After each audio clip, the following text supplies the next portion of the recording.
श्री स्वामी समर्थ. नमस्कार मंडळी, तुम्हा सर्वांचे स्वागत आहे माझ्या यूट्यूब चॅनलमध्ये. आजचा दिवस तुम्हाला खूप छान सुखाचा आनंदाचा जाऊ हीच मी स्वामींचरणी प्रार्थना करते आणि आजच्या या नवीन व्हिडिओला सुरुवात करते. उद्या 23 मे वार शुक्रवार आणि या दिवशी आलेली आहे अपरा एकादशी. वैशाख कृष्ण पक्षातील एकादशीला अपरा एकादशी असे म्हणतात. एकादशी हे व्रत भगवान विष्णू आणि माता लक्ष्मी यांना समर्पित आहे. जर आपण अपरा एकादशीचं व्रत आणि पूजा केली तर आपल्या घरातील सर्व आर्थिक अडचणी दूर होतात, तसेच आपल्याला अपार संपत्ती प्राप्त होते. म्हणूनच या एकादशीला अपरा एकादशी असे म्हटले जाते. अपरा एकादशीबद्दल पद्यपुराणामध्ये सांगितलं आहे की हे व्रत जर आपण केले तर भगवान विष्णू आणि माता लक्ष्मीच्या कृपेने आपल्याला अपार संपत्ती प्राप्त होते. देवी लक्ष्मी ही आपल्यावर प्रसन्न होते आणि आपल्या संपत्तीमध्ये वाढ होत जाते. आणि म्हणूनच धनप्राप्तीसाठी आणि लक्ष्मी प्राप्तीसाठी ही अपरा एकादशी खूप शुभ मानल्या जाते. धार्मिक दृष्टीने एकादशी तिथी ही अतिशय पवित्र असल्याने या दिवशी व्रतासोबतच भगवान विष्णूंच्या पूजेसोबतच काही महत्त्वाचे प्रभावी उपाय सुद्धा केले जाते. आज या व्हिडिओमध्ये मी तुम्हाला अत्यंत प्रभावी असा उपाय सांगणार आहे. उद्या शुक्रवार म्हणजेच अपरा एकादशीला तुम्ही उपवास नाही केला तरीही चालेल, पण तुम्ही घरात आणा या झाडाचे एक मूळ. कोणताही शत्रू घरी येऊन माफी मागेल आणि 7 पिढ्यांचे दारिद्र्य नष्ट होईल. घरातील गरिबी संपेल, प्रत्येक कामात यश येईल, घरात चहूबाजूने धन संपत्ती येऊ लागेल आणि घराची भरभराट होईल. तसेच कोणत्या झाडाचे मूळ हे घरात आणायचे आहे, कोणत्या वेळात ते मूळ घरामध्ये आणायचं आहे याची संपूर्ण माहिती या व्हिडिओमध्ये मी आज तुमच्याशी शेअर करणार आहे. त्यामुळे तुम्ही हा व्हिडिओ स्किप न करता शेवटपर्यंत नक्की बघा आणि चॅनलवरती नवीन असाल तर चॅनलला सबस्क्राईब जरूर करा आणि असेच नवनवीन माहितीपूर्ण व्हिडिओ बघण्यासाठी बेल आयकॉन सुद्धा क्लिक करा, जेणेकरून मी जेव्हाही नवीन व्हिडिओ अपलोड करेल तेव्हा सर्वात पहिले तुम्हाला नोटिफिकेशन मिळेल आणि तुम्ही एकही व्हिडिओ मिस करणार नाही. आज या व्हिडिओमध्ये मी जो तुम्हाला उपाय सांगणार आहे तो तुम्हाला उद्या करायचा आहे, म्हणजेच शुक्रवारी सकाळपासून संध्याकाळपर्यंत जेव्हा कधी तुम्हाला शक्य होईल तेव्हा तुम्हाला हा उपाय करायचा आहे. आणि उपाय करताना तुम्हाला देवघरासमोर बसायचं आहे. तर एका झाडाचं मूळ तुम्हाला घरामध्ये आणून त्या संबंधित हा उपाय तुम्हाला करायचा आहे. हा उपाय धनप्राप्तीसाठी आणि लक्ष्मी प्राप्तीसाठी महत्त्वाचा असतो. अपरा म्हणजेच अपार धनप्राप्तीसाठी, अपार लक्ष्मी प्राप्तीसाठी, आपल्या घरामध्ये असलेल्या संपत्तीमध्ये वाढ होण्यासाठी आपण हा उपाय करणार आहोत. जर तुम्हाला कष्ट आणि मेहनत करूनही पैसा येत नसेल किंवा कष्ट करूनही पैसा आला तर तुमच्याकडे टिकत नसेल, काही ना काही कारणाने पैसा काही ना कसाही निघूनच जातो आणि सतत तुम्हाला आर्थिक अडचणी येत असतील, सतत तुम्हाला इतर लोकांकडून पैसे घेण्याचे वेळ येत असेल किंवा तुमच्यावरती एखादं कर्ज आहे, प्रयत्न करूनही तुमच्याकडनं ते कर्ज फिटलं जात नसेल, तर यासारख्या पैशांच्या अडचणी दूर होण्यासाठी तुम्हाला हा उपाय करायचा आहे. त्याचबरोबर हा उपाय केल्याने कोणताही शत्रू आपल्यावर गुपितवार करणार नाही. कुठलाही शत्रू हा आपल्या घरी येऊन माफी मागेल किंवा शत्रूचा कुठल्याही प्रकारचा होणारा त्रास आहे जो आपल्याला होणार नाही. या उपायाने घरातील दरिद्रता, अलक्ष्मी ही कायमची नष्ट होईल. आपल्या वास्तुशास्त्रामध्ये काही अशी झाडेझुडपे सांगितलेली आहेत, त्यामध्ये साक्षात देवी देवता वास करतात आणि विशेष तिथीवरती या झाडासंबंधित उपाय जर आपण केले तर ते खूप प्रभावी ठरत असतात. कारण या तिथींवर त्या झाडांमध्ये देवी देवता वास करत असतात. त्यामध्ये एक वेगळी प्रकारची दैवी शक्ती असते आणि जेव्हा आपण हे उपाय करतो तेव्हा ती दैवी शक्ती आपल्याला प्राप्त होते. आणि म्हणूनच आपल्याला या अपरा एकादशीच्या दिवशी तुळशीचं एक मूळ घ्यायचं आहे. आता एकादशीला तुळशीला स्पर्श केला जात नाही किंवा तुळशीचे पानं तोडल्या जात नाही, म्हणून तुम्ही आदल्या दिवशीच तुळशीचं एक मूळ तोडून ठेवायचं आहे, काढून ठेवायचं आहे.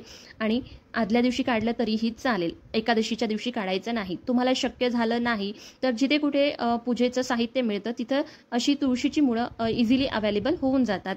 कारण तुळशीच्या मुळांपासून, फांद्यांपासून खूप काही तुळशीच्या माळा तयार केल्या जातात आणि औषधीयुक्त काही सामग्री पण तयार केली जाते, तर तुम्हाला त्या दुकानावर सहज मिळून जाते. आता तुम्हाला हा उपाय करायच्या आधी सर्वप्रथम सकाळी लवकर उठायचं आहे, अंघोळ करून घ्यायचं आहे. अंघोळीच्या पाण्यामध्ये चिमूटभर हळद टाकायची आणि स्वच्छ स्नान करून घ्यायचं आणि आपल्या देवघरातील पूजाही करून घ्यायची आहे. तुमच्या घरात जर भगवान विष्णूंची मूर्ती असेल, फोटो असेल, तर त्या फोटोवर तुम्ही अभिषेक करून घ्या. आणि फोटो आणि मूर्ती नसेल तर बाळकृष्ण प्रत्येकाच्या घरात असतं, तर तुम्ही बाळकृष्णाची पूजा करून घ्यायची आहे. त्यामध्ये पिवळी फुलं तुम्हाला नैवेद्य अर्पण करायचे आहे, त्याचप्रमाणे तुळशीपत्र सुद्धा अर्पण करायचे आहे आणि त्यानंतर तुम्हाला हा उपाय करायचा आहे। तुम्ही जर हा उपाय दुपारी करणार असाल तर घरामध्ये दिवा प्रज्वलित करून घ्यायचं, धूप दीप अगरबत्ती लावून घरातील वातावरण प्रसन्न करून घ्यायचा आणि नंतर हा उपाय करायचा। उपायामध्ये तुळशीचं मूळ घ्यायचं, एका तांब्यामध्ये ते ठेवायचं आहे आणि ते आपल्याला शुद्ध जलाने अभिषेक करून घ्यायचा आहे। अभिषेक करताना ओम नमो भगवते वासुदेवाय नमः हा मंत्र म्हणायचा आहे आणि त्यानंतर ते मूळ स्वच्छ पुसून काढायचं आहे आणि एक पिवळ्या रंगाचा कपडा आणि एक लाल रंगाचा कपडा घ्यायचा आहे, तो आपल्या देवघरासमोर अंतरायचा आहे आणि त्यानंतर हे जे मूळ आहे ते तुम्हाला त्या कपड्यावरती ठेवायचं आहे। त्यानंतर देवाला हळदी कुंकू अक्षदा अर्पण करायचे आहे, धूप दीप अगरबत्ती ओवाळून घ्यायची आहे आणि यासोबतच आपल्याला 5 काळे मिरे घ्यायचे आहेत, प्रत्येकाच्या घरी अवेलेबल असतात, ते त्यासोबत ठेवायचे आहे। तर त्यानंतर त्याची एक पोटली बांधून तयार करायची आहे आणि ही पोटली आपल्या उजव्या हातामध्ये घेऊन आपल्या देवघरासमोर ठेवून बसून एक श्री सूक्ताचं पठण करायचं आहे, एक वेळा महालक्ष्मी अष्टकमचं पठण करायचं आहे।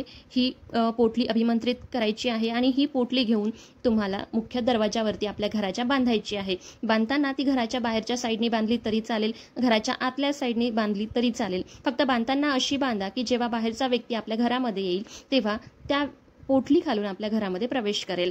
आणि आता जेव्हा आपण तुळशीचं मूळ जेव्हा आपल्या घराच्या मुख्य दरवाजावर बांधतो तेव्हा आपल्या घराकडे लक्ष्मी आकर्षित होते आणि आपल्या घरामध्ये धन संपत्ती पैसा यायला लागते आणि त्यामध्ये जे आपण 5 काळे मिरे ठेवतो ते काळे मिरे हे आपल्या घरातील नकारात्मक शक्ती ही आपल्या घरापासून दूर ठेवते, म्हणूनच आपण ते काळे मिरे त्यामध्ये ठेवतो। अशा प्रकारे ही पोटली आपल्याला आपल्या घराच्या मुख्य दरवाजावर बांधून घ्यायची आहे आणि असा हा तुळशीच्या मुळाचा अत्यंत प्रभावी असा एक उपाय आपल्याला करायचा आहे। कारण तुळशीच्या रूपामध्ये माता लक्ष्मी वास करते आणि तुळशीच्या या मुळामध्ये शालिग्राम सुद्धा वास करतात आणि म्हणूनच ज्योतिषशास्त्रानुसार आपण जर हा उपाय केला तर आपल्या सर्व आर्थिक अडचणी दूर होऊन आपल्याला प्रत्येक कामामध्ये यश मिळते। तसेच जर तुमच्या कुंडलीमध्ये कोणत्याही प्रकारचा ग्रहदोष असेल आणि त्याचा त्रास होत असेल तर आपल्या कुंडलीमधला एखादा ग्रह कमकुवत असेल तर आपल्याला अनेक समस्यांना सामोरे जावं लागतं, आपली चांगली चाललेली कामे ही बिघडतात, आयुष्यात कुठल्याही गोष्टी मनासारख्या घडत नाही आणि म्हणून जर तुमच्याही कुंडलीमध्ये असा ग्रहदोष असेल तर तुम्हाला या दिवशी तुळशीची पूजा करून तुळशीचं एक मूळ काढून घ्या आणि लाल रंगाच्या कपड्यामध्ये बांधून ते ताबीजमध्ये घालून तुमच्या हाताला बांधा। असं केल्याने लवकरच ग्रहदोष दूर होतात। त्याचबरोबर जर तुमचे इतर व्यक्तींकडे पैसे अडकलेले असेल, तुम्ही अगदी प्रयत्न करूनही समोरची व्यक्ती तुमचे पैसे देत नसेल तर तुम्हाला उद्या अपरा एकादशीच्या दिवशी भगवान विष्णूंची पूजा करून भगवान विष्णूंना खीर अर्पण करून त्यामध्ये तुळशीची पाणी घाला। असे केल्याने देवाचा आशीर्वाद आणि देवी लक्ष्मीचा आशीर्वाद मिळते आणि तुमच्या कुटुंबातील सर्व लोकांची प्रगती होते। तसेच जे व्यक्ती तुमचे पैसे देत नाही ते व्यक्ती तुमचे स्वतः घरी येऊन पैसे वापस आणून देतात। असे हे अत्यंत प्रभावी धन प्राप्तीसाठी प्रभावी उपाय तुम्हाला अपरा एकादशीला करायचे आहेत। तर व्हिडिओ आवडला असेल तर नक्कीच चॅनलला सबस्क्राईब करा आणि हा व्हिडिओ शक्यतो तुमच्या मित्रपरिवारांमध्ये शक्य तेवढ्या जास्तीत जास्त मित्रपरिवारांना शेअर करा। चला तर मग भेटूया दुसऱ्या व्हिडिओमध्ये। श्री स्वामी समर्थ।